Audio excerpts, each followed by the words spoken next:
When it comes to US muscle cars, I don't think there is anything more iconic than a 69 Camaro, and this is probably the best one we've ever seen. My first race motor that I had was a nitrous motor, and since learning about the turbos and everything, it's cool to be able to have that much power, have it under the bonnet and still be able to drive it on the street.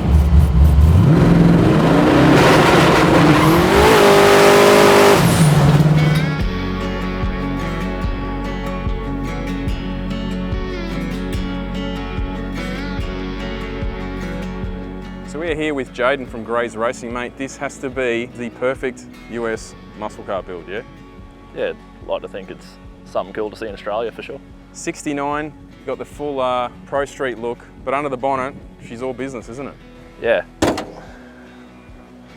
Wow. Pretty well what it is, it's a 580 cubic inch, 9.5 litre twin turbo, big block Chev, EFI, yeah, full Haltech system. Runs on E85 most of the time on the street, and since it's got no intercoolers, it's hot pipe. To turn it up and need to switch it over to methanol, which is pretty easy to do with the dual injector per cylinder and yeah, the Haltech and race data. The no intercoolers there, it certainly makes everything nice and compact. Yeah. You haven't got stuff hanging out the front. Yeah, no, it makes life a lot easier for the fact that there's no intercoolers blocking the radiator for cooling, especially on the street up here. Like, we get a lot of humid days, a lot of hot tempered days. Like, today is one of the coolest days of the year, really, that we see up here, which is mid-20s. Yeah, we're far north Queensland, so like in the summer here, the humidity's pretty out there, isn't it? Yeah, it gets very hot up here, so it's hard keeping something like this, a big block with turbos and inner guards and everything still in there. There's not much airflow in here, so if you get rid of the intercoolers, that helped a lot. So there's been a bit of trial and error with this car, with changing combinations to make it work.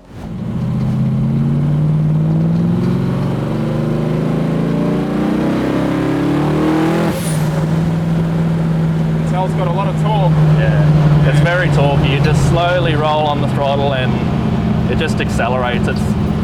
It's an easy car to drive in that way. It makes a whole lot of power, a whole lot of torque, but it feels controllable for the amount of power that it has. Talking to you guys off camera earlier, you've had it about 10 years. This was a supercharged deal, yeah? Yeah, it originally had a 1471 Roots blower combination from Tom Nelson, from Nelson Race Engine in the States. That served us well up here for probably a couple of seasons at Springmount Raceway, and it was running consistent 9.0s, like flat 9s at about 150 mile an hour on pretty well pumped fuel. Yeah. The old man wanted to end up having it back on the street as a street car, so decided to get rid of the blower. And hey, he told me this was all your idea, mate. Yeah, I can blame me for telling him that this was easy to do, but it blew out after it took a few years to get it right. But it's coming around now. It's been doing pretty well now. Look, I know it's easier said than done, but realistically, this has the potential, if you wanted to probably dip into a 7-second pass, I'd think, with all this hardware. You were saying these are a smaller 47, got the smaller rear?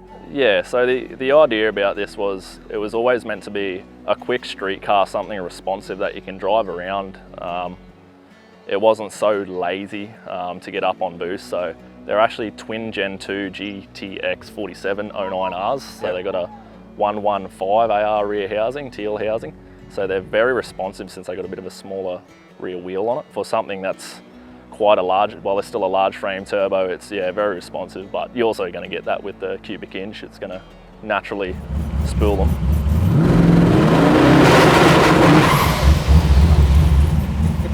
Yeah, with these rear housing sizes, it helps a lot. Yeah. So we can get it on boost very quick on the street. What sort of power is it making? At the moment, on 20 pound on alcohol, we went down to Rockhampton and we put it on the Rocky Nuts Dyno competition, and it won that this year, and that was 1686 at the hubs. We're seeing a lot of converter slip there as well, 29%. So we're fixing that right now with a new transmission and new converter combination. But yeah, it's showing the power that it can definitely dip into the 7s, that was the goal with the car. Yeah. And the engine itself, you were saying it's not like mega exotic. It's not that it's a cheap build by any means. It's still got quality parts, but in saying that, it's not anything exotic custom made, in the fact that it's a low compression, like an 8.4 to 1 compression, conventional big block with your standard style Brodix heads, stainless valves. We got a custom cam, obviously, with custom firing order in it, bits and pieces like that. But other than that, the long engine is quite simple in the fact that it's got MLS head gaskets. We don't have copper firing, anything like that. Currently, at the moment, we've yet to upgrade that, but. And you do a lot of this yourself, don't you? This car? Yeah, we build it all here up in Cairns in the shed with a lot of help from Paul at Extreme Motorsports in Townsville. He does a lot of the tuning and a lot of the technical side of things, like helps out with camshafts and stuff like that, and setting up bits and pieces like that and all the wiring and the Heltec side of things. But yeah, most of all the mechanical stuff we'll do down here. It doesn't steer all flash being an old school muscle car, but yeah. Once you're in a straight line, it's all right. And it's set up to... It is pretty loud. Yeah. Yeah, it's got mufflers on it. Everything's... What size is the exhaust? Twin 4-inch. Yeah. So you've got twin 4-inch stainless mufflers. Through the turbo, kind of chops up the noise a little bit as well. But yeah, you can still tell it's a big motor, yeah. Since it's set up at 7,000 RPM, because it's being a 4.5-inch stroke engine, 580 cube, it's got a big stroke, so I don't want to try revving it too much, especially with the stainless valves. Do you really need to though when you run? Not really. Since it builds boost so easily, and it makes a whole lot of torque down low, being a square engine, really 4.5 bore, 4.5 stroke. You shouldn't need to rev it. That's why, and it's still got stainless valves. That's another reason why I don't want to go revving it too much. So it's geared with a 325 diff gear on a 315 Pro radial to run 180 mile an hour with roughly 10% converter slip. Okay. So it cruises at 100 at about 2200 RPM. And saying that, now it's got the Plasma Man intake manifold. The throttle feel is very smooth, transitions nicely, so it's a very easy car to drive on the street. Even though it has a 5-inch throttle blade, it's still a smooth car to accelerate in. Tell us a bit about the fuel system and the EFI side of it. You've obviously got a lot going on. Yeah, so when this EFI was set up and the Heltec was put into this car, this was just before the Nexus R5 was released. So it's actually running the 2500, not a Thier module, but it's got the race data expansion in it as well. So that's how we can get away with the dual injectors, but they're still staged. Yeah. So on E85, you can still stage the injectors in, so it makes it nice and drivable on the street. Like even when it's on alcohol, it transitions really nicely. There's no fluffy patches or anything like that. It just seems to work quite nicely. We had electric fuel pumps in there in the day back a few years ago, and we always had dramas with those, especially with wanting to eventually run methanol. You couldn't keep up with the flow. So we've gone ahead and we've ended up getting a Kinsler tough pump and a cable drive to the back of the car. So that's a 1300 series tough pump. So that's good enough for about 2,000, 2,500 on methanol. Yeah, they've got Siemens Deckers, 2400s. And what about the driveline? What are you running there? So this has currently got a Rossler Turbo 400 in it. It's a standard gear set. Well, it's a standard ratio box, so it's like a standard truck, heavy-duty truck case. So that's one of the limiting factors currently. It's limited to the power that you can put through the case, which is we're at its limit, probably pushing the love a bit right now.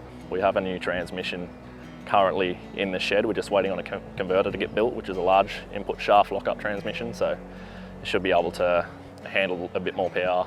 At least if we could get the converter to handle what we're making now, we should be able to see roughly 18, 1900 through it the way with the same tune-up that we've got now. And you got some big rubber on the back. These Camaros hide these big tyres. It's a 315 Pro radial. Yeah, so that's your 315 Pros, Mickey Thompson's. It's been clearance to guards in a few places and they just fit up in there, very tight fit, but being a radial, at least it separates and it doesn't try to compress, and that's where we'll run into more issues. Is there anything else you guys are looking at doing to the car? Mainly we just want to, eventually I want to pull the motor out just to go over it and check a few things. Like I was saying, I put this motor together over 5 years ago now, so it's been in the car for a long time while sorting different combinations of turbos, intake manifolds and everything like that. You guys have got a bit of a love affair with Chevys here. You've got another 60, what's that one, 68? So my car's a 1968 Camaro. It's a little different body shape to these, still first generation, but they're a little bit smaller, a smaller car compared to these. These are like a wide-bodied version of 69s. We've also got another 69 race car, full chassis race car, which is another Chev, big block Chev, and that one with a single turbo. I had a quick look at that earlier, briefly, but that's got a current generation G57 Garrett. Yeah, so it's got the latest G57 3000 turbo with the V-band rear housing. So we're actually running that on a 511 cubic inch big block, and we've seen a massive difference in just the characteristics of how it comes on boost and how it spools, how it responds to the being a single turbo on still a pretty large cubic inch motor. My first race motor that I had was a nitrous motor, and since learning about the turbos and everything, it's cool to be able to have that much power, have it under the bonnet and still be able to drive it on the street. We're just cruising around it. You'd never know that this car's, you know, capable of 2,000 odd horsepower. Yeah, that's right. Yep. Yeah, the beauty of basically fuel injection and turbocharged. Yeah, you can tune it out to make it drivable and still have decent manners for what it is on the street. This car is set up to race, so it's got radial suspension and split monos and cal tracks and everything under it. So it is a bit stiff, and it's got the race ratio rack in it, so it's a bit hard to steer. It's got no power brakes, but that's just the type of car it is. It's a pro street car, which is, it's not the type of thing you drive to and from work every day, but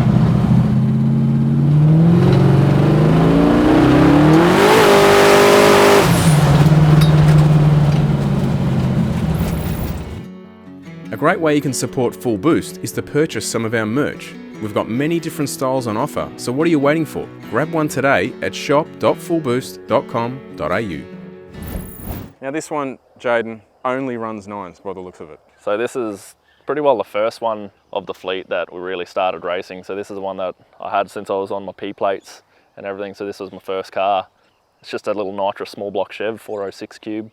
Raced it back when I was doing my trade, and we ran 9s in it up at Springmount Raceway back in the day, and eventually pulled it apart, and that was for the last 5 years, been doing a full rebuild on it. Beautiful colour, beautiful bodywork. It's a nice red, especially when the sun hits it right. It really shows the depth.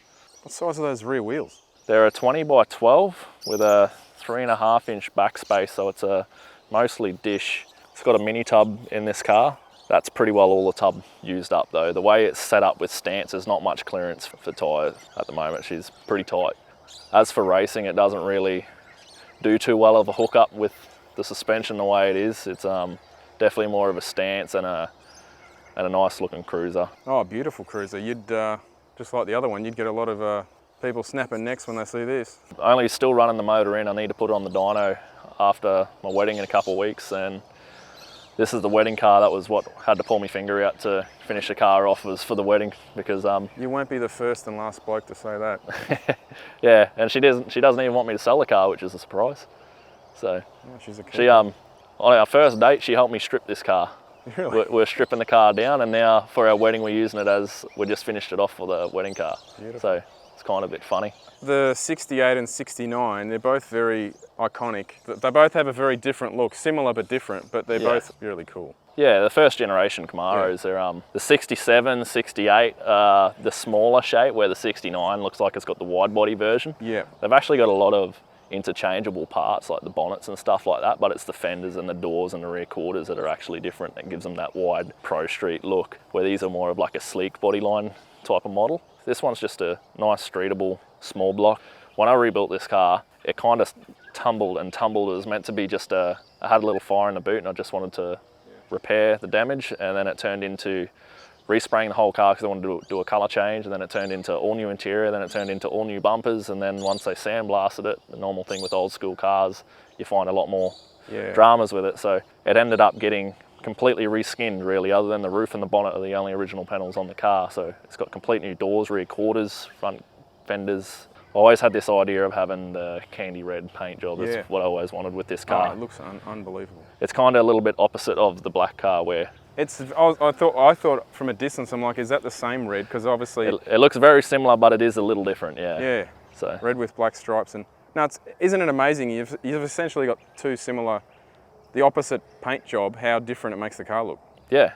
And it's funny, we didn't even plan it to be like this, but it's just how it turned out. This is the colour that I wanted, and it turned out to be pretty well the opposite of what my old man's 69 Camaro is. And he's got a big block and I've got a small block, and he's got a 69 and this is a 68, so they're kind of opposites in their own way. Hey, I just wanted to thank you for showing me around your awesome cars today. No worries, thanks for coming out and having a look, and yeah, coming for a drive. Yeah, these old girls don't like going around corners too much, do they? No, and it is set up to race, as in it's got a race ratio rack in it. that poor old Neil Chance converter was built for 1200 flywheel horsepower. Yeah. And it's getting fed roughly 2000 plus currently. So it's well and truly deserves a break and an upgrade. How do you go up here with no air conditioning? Pick your time to drive it, really. Yeah. Like now, it's perfect. Yeah. So if you're hot, the car will be hot, really. But With that horse in the background, you really should have a Mustang, right? Walking yeah, too many past. Chevs around here.